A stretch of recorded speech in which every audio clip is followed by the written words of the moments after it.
Bismillahirrahmanirrahim. Assalamualaikum warahmatullahi wabarakatuh. Kembali pada mata kuliah Arabic for Economic. Kali ini kita masuk pada pertemuan ke-8. Yang akan kita bahas adalah tentang musyarakah atau kerjasama. Pola perkuliahannya masih sama seperti sebelumnya. Akan kita berikan paparan materi, kemudian silakan Anda menyimak dengan memahami dengan baik, kemudian kerjakan kuis yang sudah kita sediakan dengan maksimal. Kemudian jangan lupa bagi yang kedapatan tugas pada pertemuan ke-8, silakan Anda unggah saat pelaksanaan kuis. 1 orang saja perwakilan dari kelompok yang mendapat tugas pada pertemuan ini. Dalam pertemuan ke-8, mahasiswa yang bertugas adalah mahasiswa nomor absen 19 sampai dengan 21 atau menyesuaikan apabila memang jumlah mahasiswanya itu perlu dirubah lagi, diganti lagi sesuai dengan jumlah materi yang ada. Silakan. Jangan lupa saya ingatkan covernya seperti ini yang memuat beberapa poin penting, yaitu nama mahasiswa, NIM mahasiswa, kemudian kelasnya. Ini penting sekali. Jadi nama, NIM, kelas ini 3 unsur yang tidak boleh dihilangkan. Untuk yang lain silakan Anda cantumkan judul, kemudian untuk tugas mata kuliah apa ini, kemudian siapa dosen pengampunya. Di sini juga perlu dilengkapi yang lain, tapi yang paling utama adalah nama, NIM, dan kelas. Nah, ini sering tertinggal ya, kelas. Kalau tidak ada kelasnya, maka bisa jadi tugasmu berpotensi untuk tidak masuk rekap nilai. Silakan diperhatikan dengan baik-baik untuk identitas. Kita masuk pada makna etimologi dari musyarakah. Musyarakah secara etimologi bisa kita artikan kerjasama. Nah, di sini ada beberapa unsur dalam melakukan musyarakah, yaitu ada akidani atau 2 orang yang bertransaksi. Jadi kalau bertransaksi itu pasti ada 2 orang atau lebih, tidak mungkin transaksi sendirian ya. Akidani. Ingat-ingat istilah ini. Kemudian ada ma'qud alaih atau objek yang diakatkan. Apa yang mau diakatkan? Sedang membicarakan tentang apa? Transaksi apa? Nah, ini harus jelas. Ingat istilahnya ma'qud alaih. Yang tidak pernah ketinggalan yaitu sighah atau ijab kabul. Ijab kabul atau sighah. Silakan Anda juga mencoba mempraktekkan melafadzkan istilah-istilah ini. Sighah, ma'qud alaih, akidani. Nah, di sini ijab kabul. Sighah itu merupakan kesepakatan, isinya atau pernyataannya. Bisa macam-macam, bisa tertulis, bisa lisan, sesuai dengan urgensi dari transaksinya. Kita lanjut dulu. Kita perhatikan makna terminologi, yaitu bercampurnya satu harta dengan harta yang lain, sehingga tidak bisa dibedakan antara keduanya. Selanjutnya, kata syirkah itu digunakan oleh umat Islam untuk sebuah transaksi perkongsian dalam dunia bisnis. Nah, ini ya diambil dari Al-Zuhaili. Nah, kalau referensi yang tercantum ini saya ambil dari Fikih Muamalah Kontemporer, bukunya Dr. Sri Sudiarti. Nah, bisa kalian baca ya di halaman 143 lebih detailnya. Pastinya kerjasama ini nantinya akan bercampur modal usaha dan akan dikelola bareng-bareng juga, sama-sama juga. Inilah musyarakah atau syirkah. Kita perhatikan rukunnya. Menurut jumhur ulama, rukun syirkah ada 3. Sama saja ya, syirkah atau musyarakah. Yang pertama adalah akidani, pihak yang berkontrak. Disyaratkan bahwa mitra harus kompeten, cakap secara hukum dalam bertransaksi.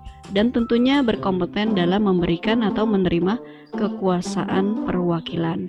Yang pasti orang yang bertransaksi itu harus orang yang balik, berakal, ya menguasai semua ilmu dalam perkongsian atau dalam sebuah kerjasama.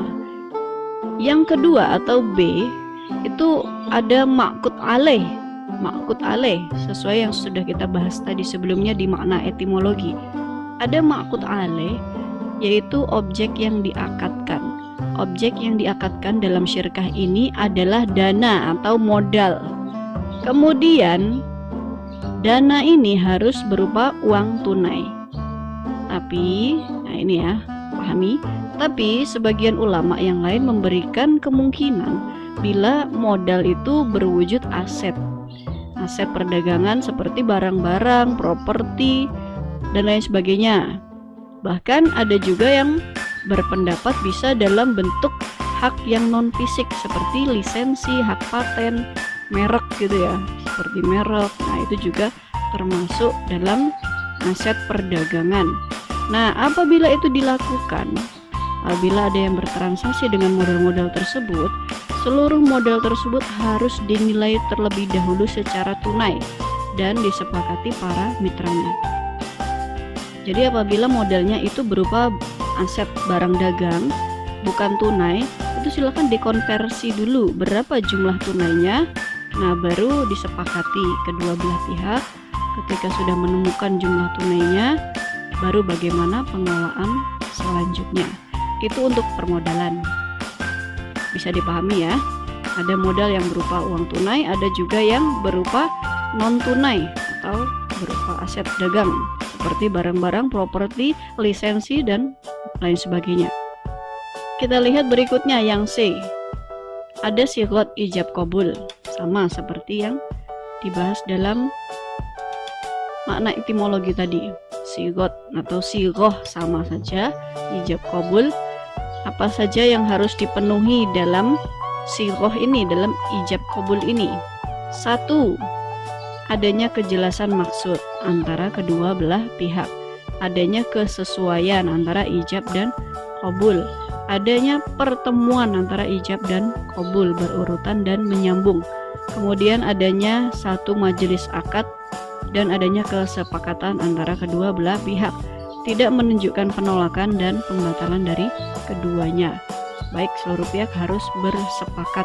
Yang ditransaksikan jelas, orang yang bertransaksi juga jelas, hadir, ada wujudnya. Ini untuk syarat yang harus dipenuhi dalam sighah atau ijab qabulnya. Kemudian kita lihat syaratnya musyarakah itu sendiri. Ahkam musyarakah. Wali syarakah khamsu syara'id. 5 syarat berserikat atau berkongsi. Antakuna ala naqd, modal harus berupa uang kontan. Nah, tadi juga udah dibahas ya. Sebagian ada yang berpendapat boleh yang non tunai atau non kontan. Kalau di sini yang dibahas adalah antakuna ala naqd minad darahim wad dananir. Nah, harus berupa uang. Ketika itu uangnya dirham atau dinar kalau kita sekarang rupiah. Kemudian wa ayyatafaqa fil jinsi wa nau', yang berserikat sepakat atas jenis dan macam barang yang akan dijual belikan. Oke, kita lanjutkan. Ayyakhlita al-malain, kedua modal dicampur, kerjasama ya harus digabung. Wa ayyu'adzina kullu wahidin minhuma li sahibihi fit tasarruf. Kita lihat di sini ya, saling memberi izin untuk mentransaksikan barang. Atau secara singkatnya kedua belah pihak harus sepakat gitu ya.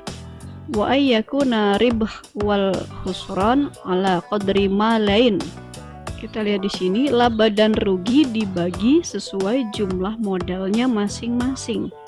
Nah, ini syarat berserikat atau berkongsi atau bekerja sama.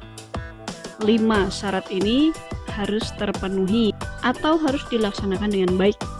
Kita lihat berikutnya cara implementasinya bagaimana. Nah, ini supaya imajinasi kita itu lebih dekat dalam mempraktekannya. Kita lihat, ini apabila kita implementasikan dalam bidang pertanian. Dalam kajian fikih, syirkah di bidang pertanian itu ada 3 istilah, yaitu muzaro'ah, kemudian mukhabaroh, dan musaqoh. 3 istilah ini merupakan bentuk kerjasama atas lahan pertanian di mana para pihak yang terlibat, baik pemilik modal maupun pengelola, itu sama-sama memiliki peranan masing-masing. Kemudian keuntungan atau kerugian yang akan diraih sebagai hasil ya dari kerjasama tersebut itu tergantung pada investasi yang mereka keluarkan. Selanjutnya, perbedaan peran tersebut akan membawa konsekuensi pada rasio pembagian keuntungan ataupun kerugian yang akan ditanggung bersama. Jadi nanti berapa investasi yang dikeluarkan atau modal yang dikeluarkan, pembagiannya juga sesuai dengan modal yang dikeluarkan itu dan juga sesuai dengan resiko pengelolaan yang dilaksanakan kedua belah pihak ini. Oke, secara detailnya bagaimana? Kita langsung saja lihat tahapan berikutnya. Dalam transaksi menggunakan musyarakah, muzaro'ah untuk lahan pertanian ya, ada 2 akidani. 2 akidani ini memiliki peran yang berbeda, masing-masing punya peran yang berbeda. Yang pertama, akidani pertama, dia sebagai penyedia lahan. Perannya apa? 1. Menyediakan lahan siap tanam yang subur. Sudah dipastikan bahwa tanahnya itu bagus untuk bercocok tanam. Kemudian yang kedua, dia memiliki peran atau tanggung jawab untuk mempertahankan dan menjaga kesuburan lahan. Berikutnya, mitranya atau akidani yang kedua, dia berperan sebagai pengelola lahan. Tugasnya apa aja? 1. Menyediakan alat pertanian, menyediakan bibit, pupuk, teknologi, penanaman, pemeliharaan, sampai pemanenan. Itu semua diperankan oleh akidani yang kedua, yaitu sebagai pengelola lahan. Maka di sana akan ada ijab qabul. Bagaimana sighahnya? Yaitu bagi hasilnya. Penyedia lahan dengan perannya ini ya yang sudah tertulis ini, dia akan mendapat hasil bagian 40%. Sedangkan pengelola lahan akidani yang kedua ini, dia akan mendapatkan bagi hasil sebanyak 60%. Sighah ini mempertimbangkan dari peran dan tanggung jawab yang mereka tanggung. Nah, seperti itu ya untuk musyarakah muzaro'ah. Kita lanjutkan. Berikutnya untuk musyarakah mukhabaroh, apabila menggunakan mukhabaroh, akidani pertama sebagai penyedia lahan, dia berperan 1. Menyediakan lahan siap tanam, 2. Menyediakan alat pertanian, 3. Dia menyediakan bibit, pupuk, dan teknologinya. Sedangkan mitranya, akidani yang kedua, dia tugasnya apa atau perannya apa? Dia mulai penanaman, pemeliharaan, dan pemanenan. Nah, itu perannya. Maka ketika bagi hasil, dengan melihat resiko dan beban masing-masing peran, mereka akan mendapatkan bagian yang sama-sama 50%, 50-50 di situ ya. Berikutnya yaitu musyarakah musaqoh. Bagaimana kalau musaqoh ini? Maka akidani pertama berperan sebagai 1. Menyediakan lahan siap tanam, 2. Menyediakan alat pertanian, menyediakan bibit, pupuk, teknologi penanaman. Kemudian mitranya yang mengelola lahan, perannya apa? Dia hanya pemeliharaan dan pemanenan. Pemeliharaan itu meliputi penyiangan, pemupukan, penyiraman, pembasmian hama, sampai pemanenan. Nah, ini akan dibebankan atau diperankan oleh pengelola lahan. Lalu bagaimana ijab qabulnya atau sighahnya? Nanti terkait bagi hasil, mempertimbangkan peran dan resiko dari masing-masing pengelolaan musaqoh ini, maka penyedia lahan mendapat bagian 70%. Ini ya, dengan perannya yang sudah tertulis. Pengelola lahan akan mendapatkan 30% dengan peran yang juga sudah tertulis di bagian tengah ini. teknis seperti ini dinamakan dengan musyarakah musaqah, yang bisa Anda lihat lebih detailnya dalam Fikih Muamalah Kontemporer miliknya Dr. Sri Sudiarti halaman 153 sampai 154. Nah, di sini untuk kerjasama atau musyarakah, khususnya dalam bidang pertanian ada 3 ya. Ada muzaroah pertama tadi, kemudian mukhabaroh dan musaqah. Masing-masing memiliki peran dan andil yang berbeda, bagi hasilnya juga berbeda. Silahkan Anda cermati, Anda pahami lagi, kemudian Anda ikuti kuisnya dengan baik dan maksimal. Pesan saya ketika Anda mendapatkan tugas resume PowerPoint, sebaiknya ada pengembangan dari pemaparan yang saya sampaikan, karena ini poin intinya. Kemudian poin pengembangan yang lebih luas lagi itu ada dalam buku-buku referensi yang sudah saya berikan, atau lebih baiknya lagi Anda bisa menambahkan referensi di luar yang sudah saya berikan kemarin. Itu akan menjadi kriteria penambahan nilai tugas untuk Anda. Apabila Anda hanya meniru apa yang sudah saya sampaikan, copas gitu ya, nah ini 80%-nya plagiasi, nilai tugas Anda hanya sisa tinggal 20%. 20% itu ya motivasi Anda saja untuk membuat tugas resume PowerPoint. Tidak ada unsur kreativitas, tidak ada unsur pengembangan dan lain sebagainya. Nah, itu untuk saran saya, silakan Anda buat tugas dengan semaksimal mungkin dengan memperhatikan unsur 1, pengembangan topik pembahasan, 2, kreativitas dalam membuat resume dari topik pembahasan ini. Terima kasih, semoga dapat dipahami dengan baik, semoga juga bermanfaat dan dapat dipraktekkan dalam kegiatan perekonomian sehari-hari. Wallahu muwaffiq ila aqwamit thoriq. Wassalamualaikum warahmatullahi wabarakatuh.